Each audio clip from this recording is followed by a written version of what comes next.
Tricia McCraney is a projects consultant with Virtusales, implementing Biblio Live publishing management software for publishers of all sizes in North America and beyond. She's the current chair of BISG's Rights Committee and has a particular interest in book metadata. Welcome, Tricia.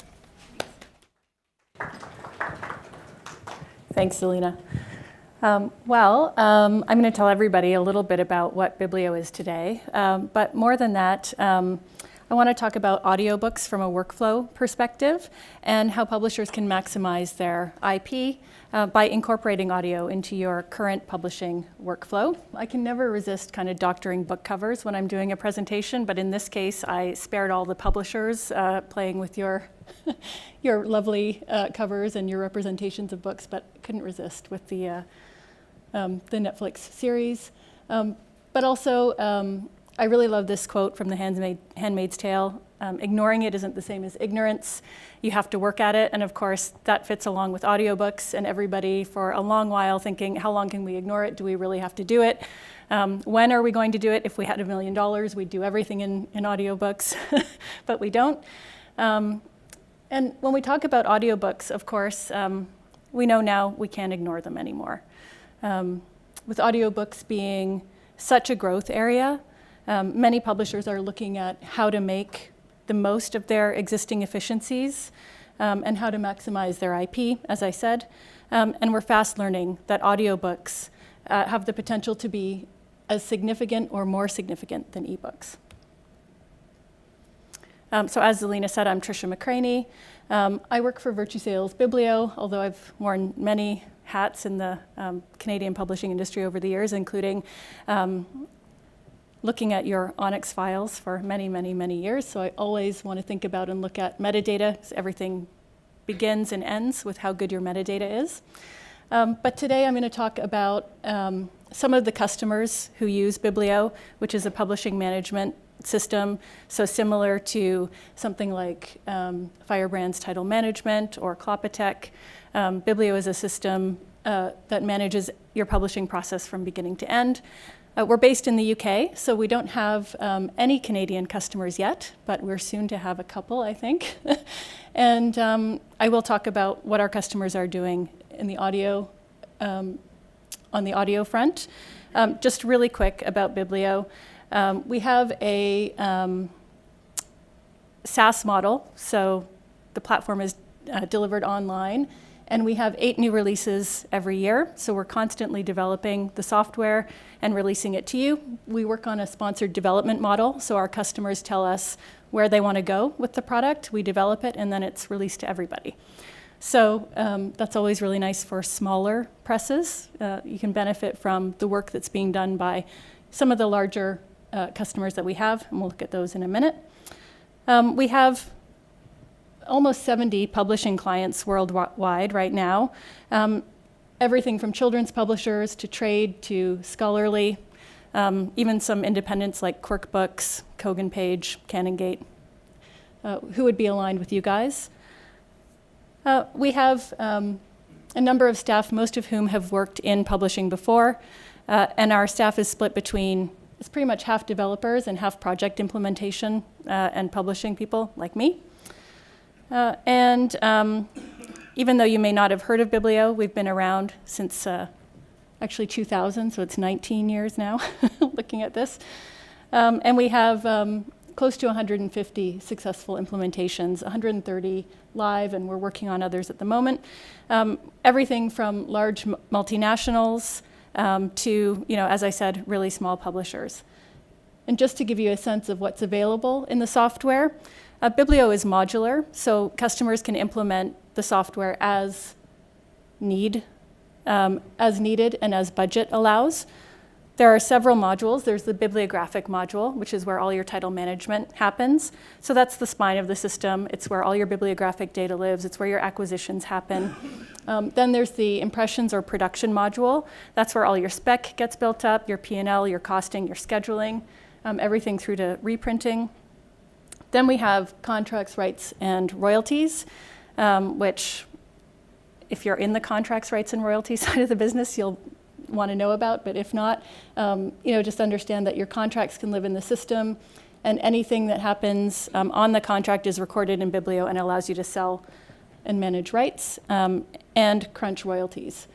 We also have a digital asset management module, and so you can store all of your assets in Biblio, but more importantly, workflow them as well.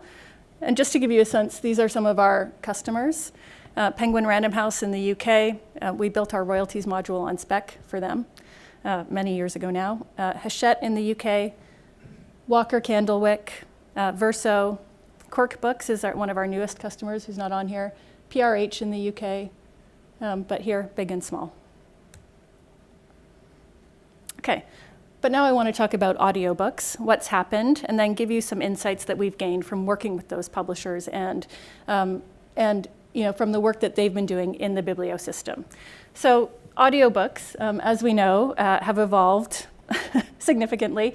In the 1970s, everybody started publishing versions of their books on cassettes that were held in like a briefcase type of thing like this. You'd get 12 cassettes or 20 or something like that. A few years on from that, mid-'80s, there were maybe 10 or 12 audiobook companies in the market, with the largest having a couple hundred audiobooks. But shortly after that, the audiobook market, kind of near the late 80s to early 90s, was estimated at 200 million.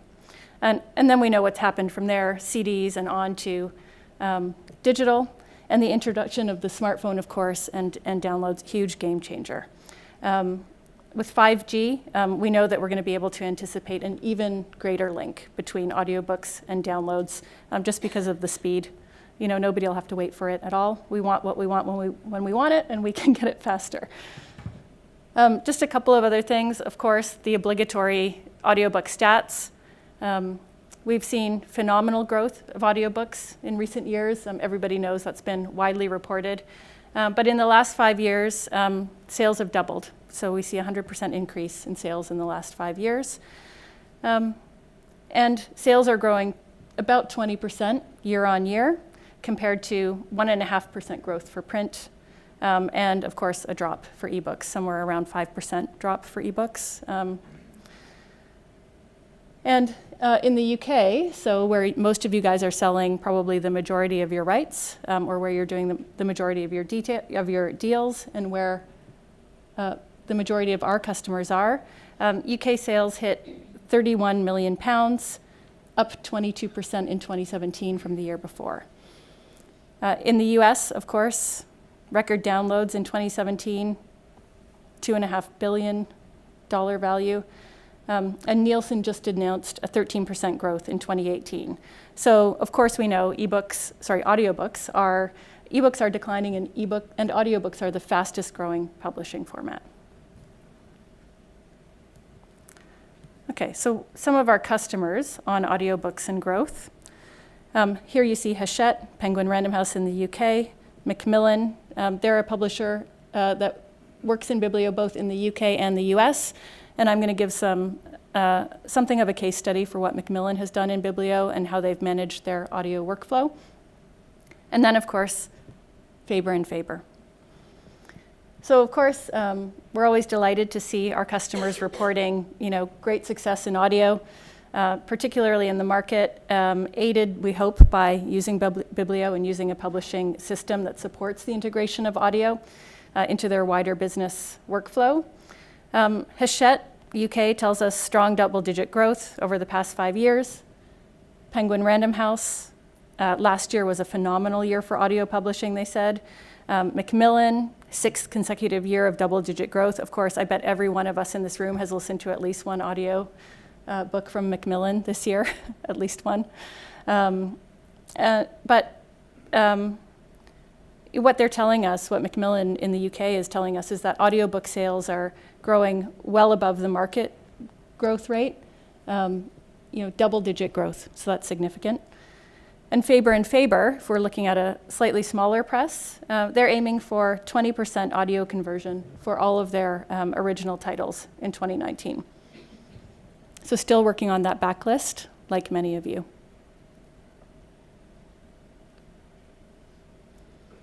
Okay, and then audiobooks and the future. Here's what some of our customers are saying.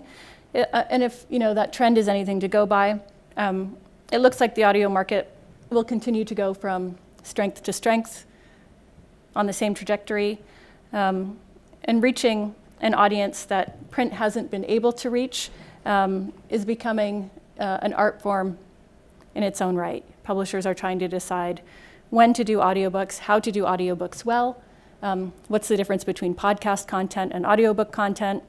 But of course, we want to maximize that IP and profit. So we're going to talk about how our customers have done that. All right. So as I said, I'll share some of our insights, some insights that our customers have gained about audio. And in particular, I'm going to talk about Pan Macmillan and Macmillan in the UK. Rebecca Lloyd, who's the director of audio at Macmillan in the UK, presented with one of my colleagues at the London Book Fair last week. And she shared that Macmillan moved into audio in 1995. And at that point, of course, they were doing abridged cassettes. In that year, in that first year, they published 4 titles and 15 the following year. In 2019, they have over 1,000 unabridged titles available in audio format, the majority of which are downloadable audio now. Okay, and so here's some insight that we gained from her, as well as from some of our other customers. Number 1, align your audiobooks with all formats. So whether it's hardcover, paperback, or ebook, your audiobooks should be created and aligned with all formats or editions of your IP, so you can maximize it. And what does that mean? How many of you are releasing audio at the same time as other formats, so simultaneous release? 1. Nobody else? Anybody thinking about it? Why aren't you doing it? Cost? Worried about libraries? Don't have workflow for it? All of the above? Anybody? Come on. I'm not a publisher. Yeah. Okay. So, the main thing is try to align publication dates with your other formats. One of the key things that Macmillan told us was that their publication dates should match the first format. So if that's hardback, simultaneous release of audio with your hardback. If it's paperback, simultaneous with paperback, or all 3 together, or ebook, whatever it is.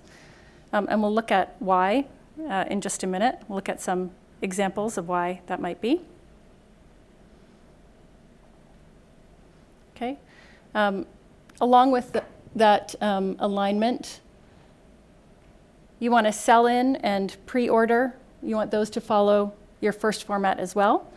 So promotion for audio, of course, should be the same for print as for audio and other first formats.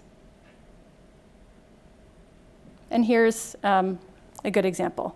So let's just remind ourselves why this book was important and what happened with it at the beginning of last year when it was released. Anybody know what happened with this book? I think all of you probably know. It came out early January 2018, and if anybody here tried to buy it, shortly after it was released, Cameron, you know what happened. Couldn't get it, right? It sold a lot? A lot. All the print, all the hardcovers were sold out. Nobody could get it. The publisher happened to be Macmillan, and they were able to maximize on the fact that they had produced other formats simultaneously. Kobo also profited from that because they had a version that was available in Canada immediately, available for sale when the hardcover wasn't. So lots of people were reading it on their Kobo or reading it in ebook format when they couldn't get the hardcover. But also, Macmillan happened to have an audiobook available at the same time. So, yeah, they're offering me some promotion on some Audible promotion here. Yeah, don't do that. Don't offer it for free. But so the pub date for the hardcover was January 5th, 2018. The same was true for the ebook And the same was also true for the audiobook. So that alignment that I just talked about allowed the publisher to present all of the formats and to really maximize the sales on that book. So, one of the reasons that publishers sometimes don't do audio or ebook at the same time as hardcover, and this may be true in an audience of Canadian publishers, is we're worried about libraries and what's going to happen. There's an assumption that there's going to be some cannibalization of the print sales because people are just going to borrow it from the library, right? But here we can see, obviously, this is a very, very, very large book, so it's a little bit of an outlier. But here we can see a situation where, something sold out, but the fact that it was available in 2 other formats really maximized what happened with this book. At the same time, if you happen to have an audiobook that's related and this book is sold out, and your content is something that's similar and your metadata is great, that's also an opportunity. Okay, and so one of the other things that Macmillan in particular talked about, but that our customers are often looking at and thinking about, is having metadata on your audiobooks that mirrors what's going on with the other formats. And that means the metadata for your audio needs to be as comprehensive, as complete, and as consistent as anything you would throw on that hardback or on the paperback or anything else. Obviously, readers and consumers were able to find the audio and ebook editions of a book that had sold out in print because of Macmillan's process of simultaneous release, but also because the metadata was consistent and comprehensive. So the titles were linked, all of the editions were accurately presented together on retailer sites and anywhere that they're available. So obviously, this is a lesson to pay as much attention to your audiobook metadata as you would to your print metadata, except, of course, where you have references to visuals or any print-specific elements. So in the text or in the descriptions, if you have something that's print-centric, so for example, a description that says it's a real page turner or something, you might want to think about reworking that so it's applicable to all editions, or simply make a change for the audiobook. Okay?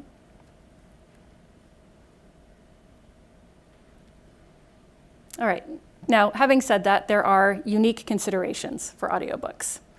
I wanted to call out some of them, and many of these are tasks or workflow items that are particular to audio. So number 1, reader. Your reader or readers are key. And in this case, reader refers to your narrator. So who's actually reading the book? Who are we listening to? In some cases, it might be the author. The authors always want to narrate their books, or they never want to narrate their books. They always want to narrate, right? And the publisher never wants them to narrate unless they're like a celebrity. So that's the question.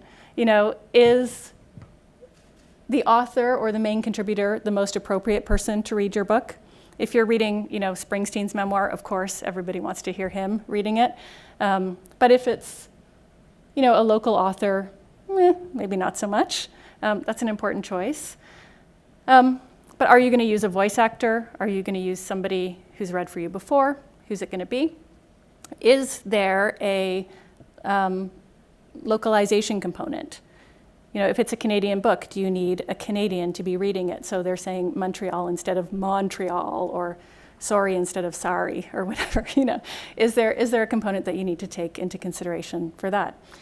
And the second thing that we think about when we think about readers, of course, is the audience, your consumers or the actual reader or listener. And this is where you obviously take genre and your confidence in the title, your expected sales into consideration and into account. So who is your customer, or who is the listener for your audiobook? Is it someone who is commuting? Strong chance. We know, more than half of people listening to audiobooks, or more than half of the audiobooks that are being listened to in as part of a commute. Are they library patrons? Are they accessing your audiobooks from the library? If so, maybe they're buying it later, maybe they're not, but Where are they getting it? Where are they listening to it? Are they converts from a podcast? Are they youth? Who is it? Who's listening to it? Both very, very key questions that will influence who's reading it. Who the narrator is. Who the reader is influences who the narrator is.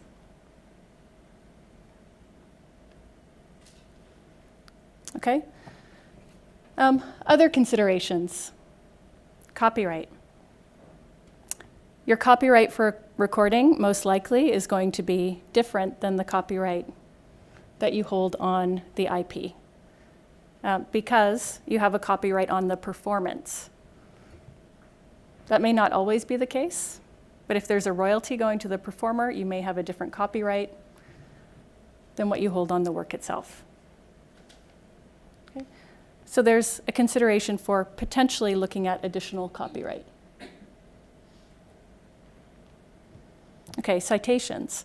Another thing you need to do when you're thinking about audio and you're looking at the various tasks that are unique to audio that may or may not apply to print products is remember that an audiobook is a performance. And think about what you need to do where there are citations in your text. So do you have footnotes and endnotes in the text that need to be handled or dealt with? If so, there are a number of ways you can do it, either with supplemental material or by noting and reading them. But the question is, do you need to handle them at all? And if so, how will you do it? In either scenario, the focus should be on an approach that doesn't interrupt the text. You should be focusing on the fact that your audiobook is a performance, and that's what people are consuming, and that's what they want. So I have an interesting example. This isn't a Macmillan title, it's just something I've been listening to myself during my commute lately. So I'm the typical audiobook consumer.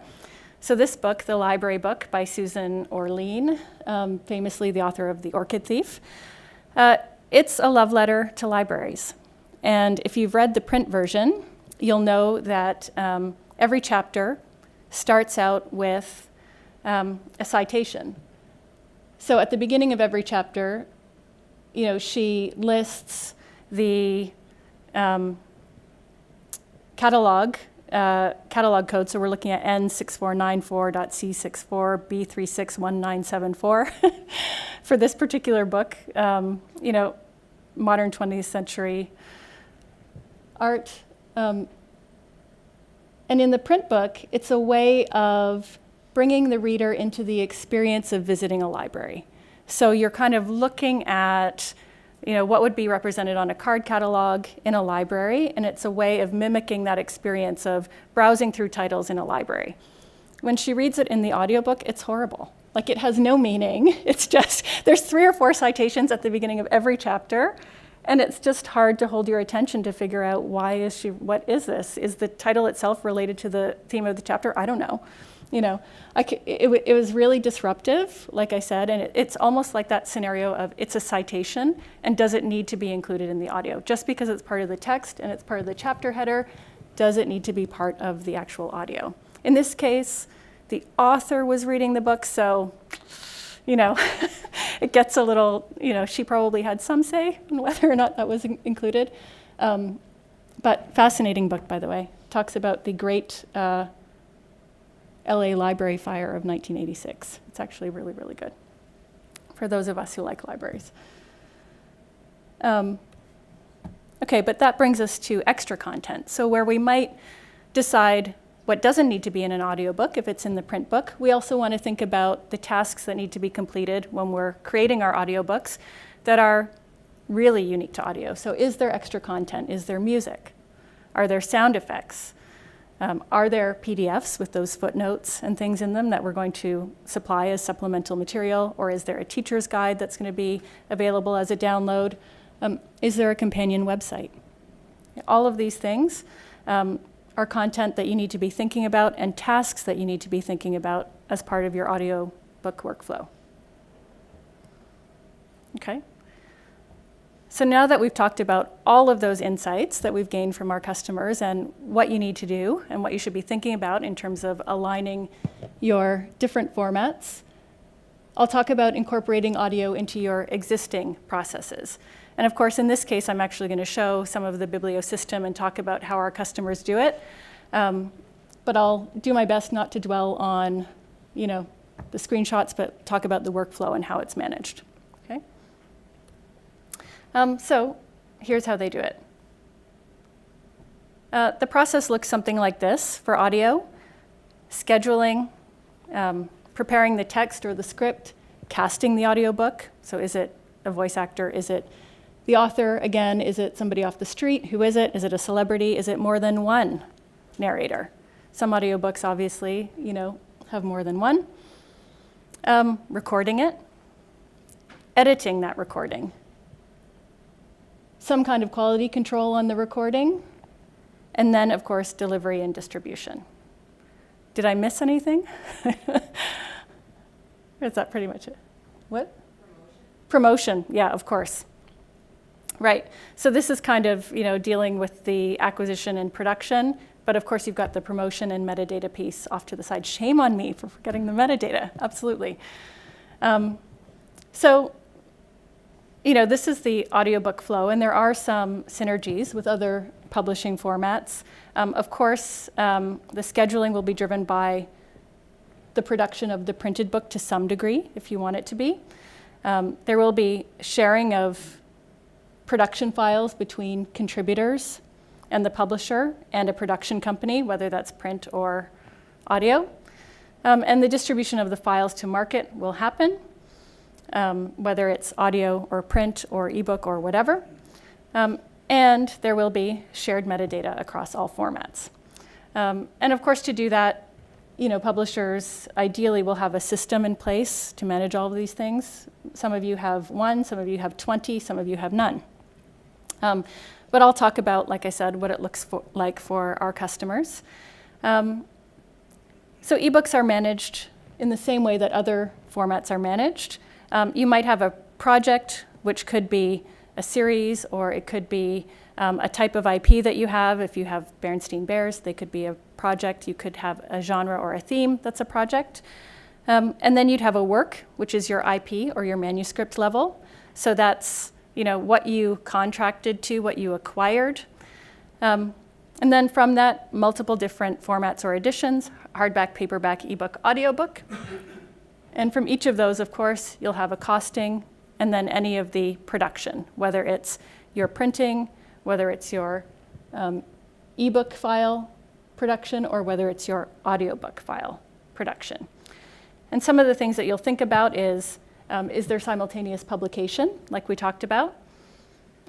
Is it published by the same imprint, or is it separate? Do you have a separate audio imprint, or is this the same imprint as your print? Either way, it's coming from and derived from the same work. You'll think about the effect on forecasting, and you'll think about whether or not P&Ls should be run for all formats together or just your audio independently. So are you costing your audiobooks together with all formats, or are you going to cost them separately because you want to evaluate just your audiobooks? Of course, best practice, do it all together. And starting with that title management piece, this is kind of how it looks in Biblio.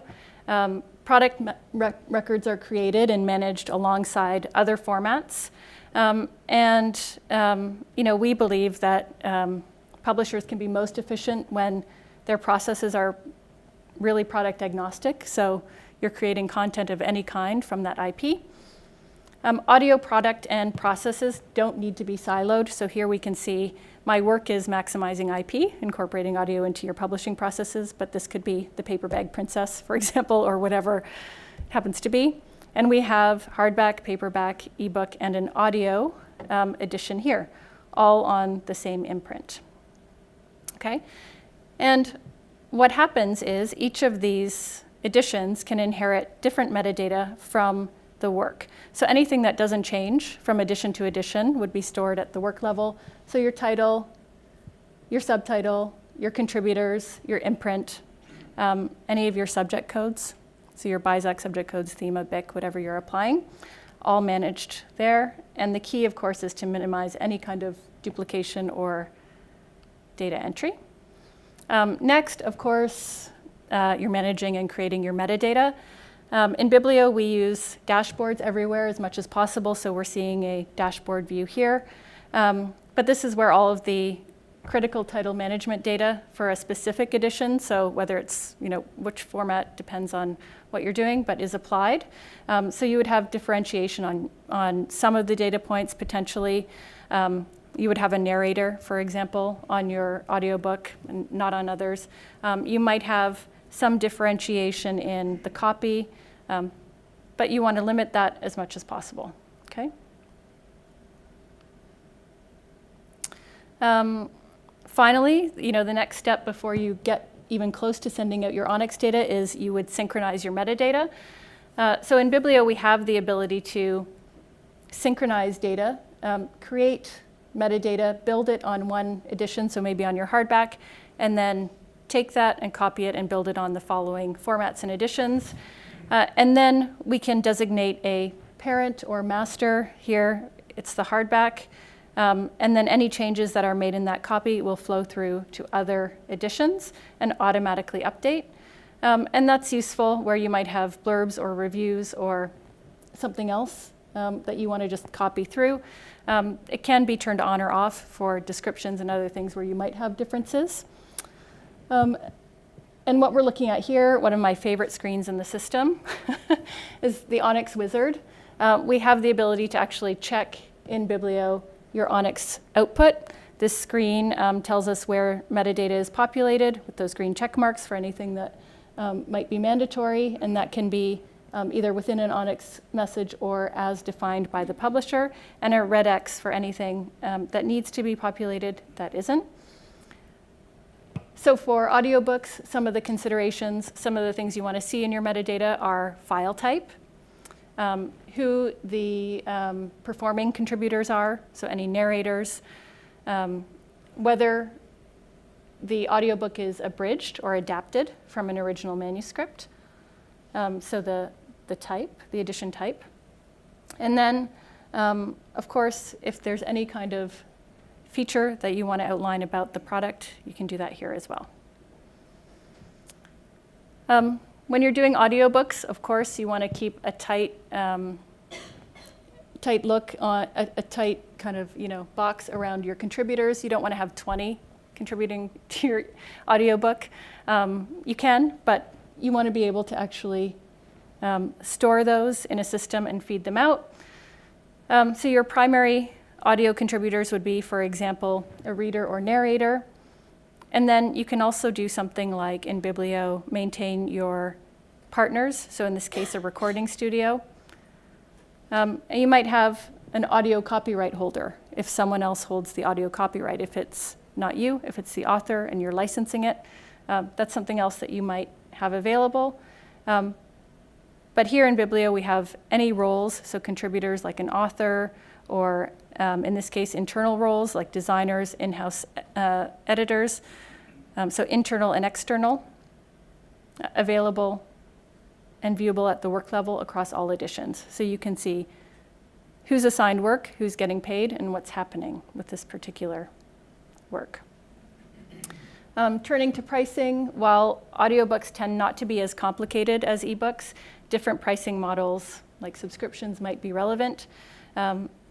So you want to be able to maintain different and accurate pricing for your audiobooks.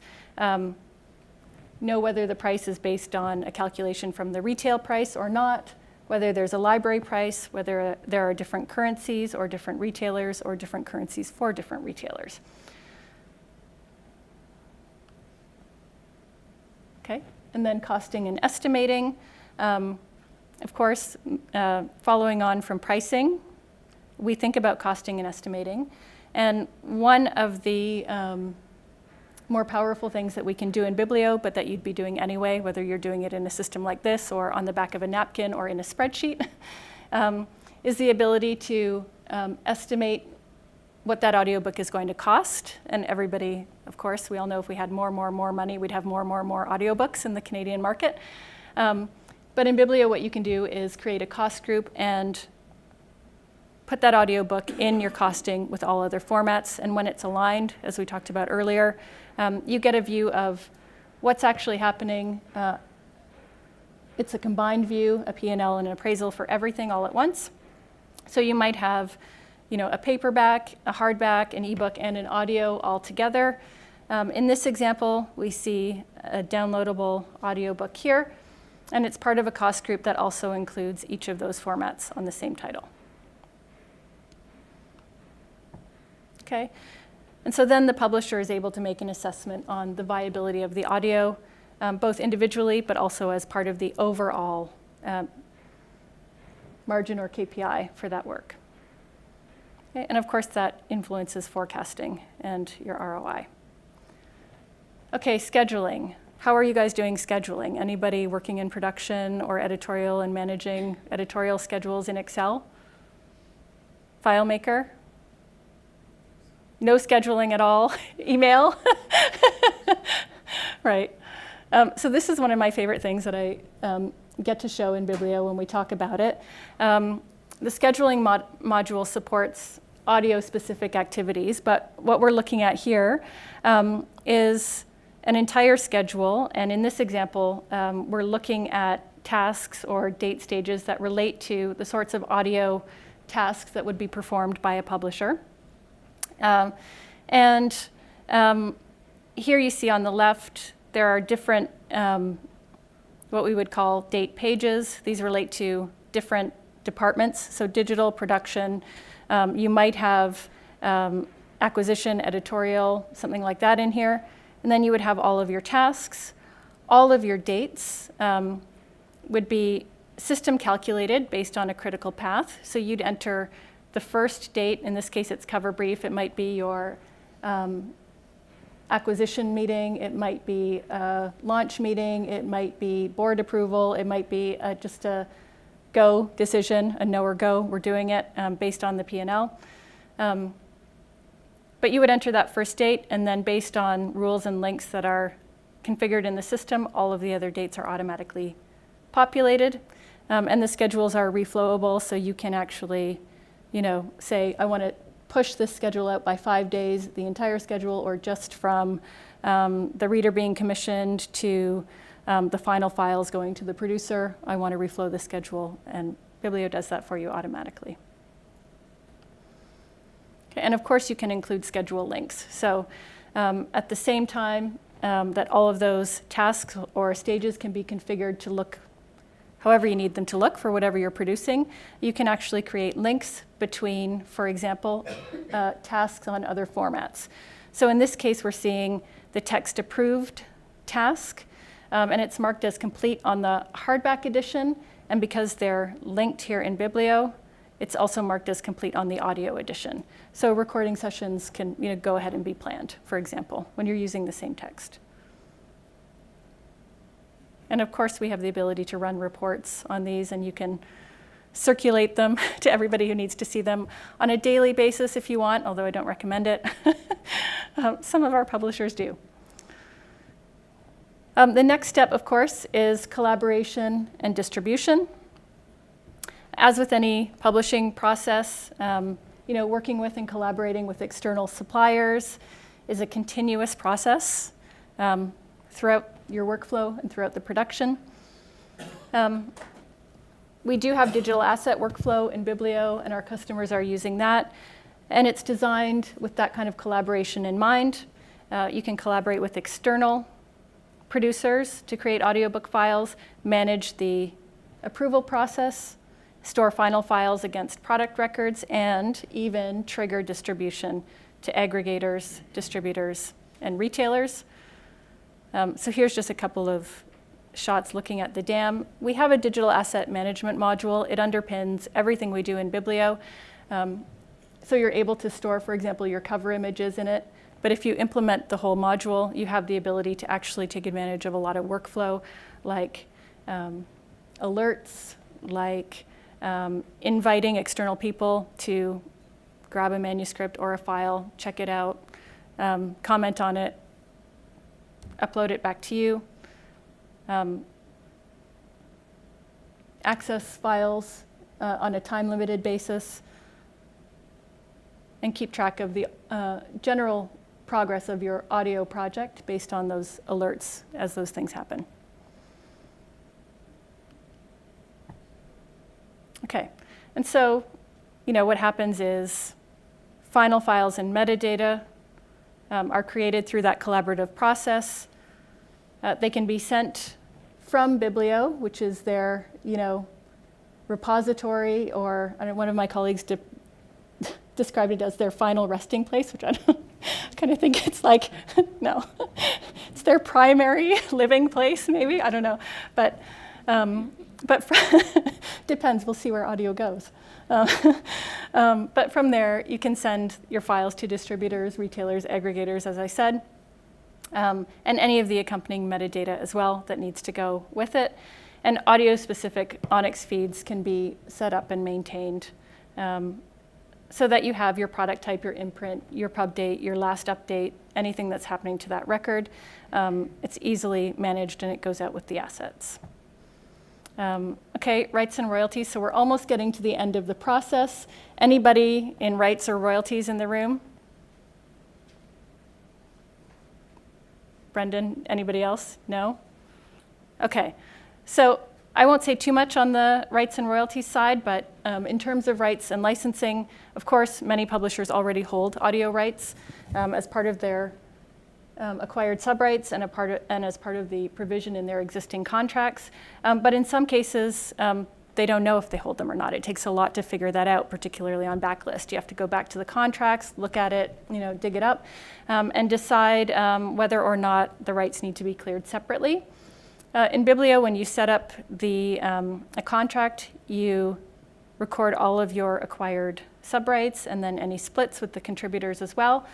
And once acquired, of course, publishers can sell those subrights, license them, license a master recording if they want to stakeholders in other territories using the rights module. So this just shows you a quick listing of acquired subrights, but there's also subrights sold, submissions of interest, all of those kinds of things that you can manage for rights, including deals, transactions, payment chasing, all of that. Really quick word about royalties, since we don't have any royalties geeks in the room. Like I said, we built our royalties module on spec for Random House UK, and Biblio can calculate royalty payments due for all formats, including audio. We do have a business intelligence and sales reporting module, but because we're in the house of BookNet, I'm not even going to talk about it, just mention it. Thanks for listening, everybody.